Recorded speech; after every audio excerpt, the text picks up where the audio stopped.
আসসালামু আলাইকুম, কেমন আছেন সবাই?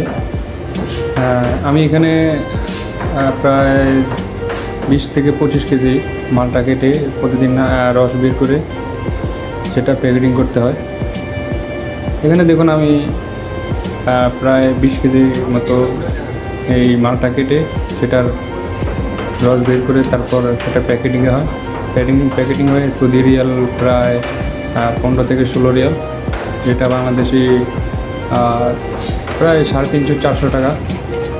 আর 4-5টা অরেঞ্জ কাটলে একটা গ্লাস হয়, সেই একটা গ্লাস প্রায় 15 থেকে 16 টাকা নেয় এখানে। আমার প্রতিদিন প্রায় 30 থেকে 40 কেজি মালটা কেটে সেটাকে রেডি করতে হয়। রেডি করে তারপর সব কিছু মুদিরকে বুঝিয়ে দিতে হয়।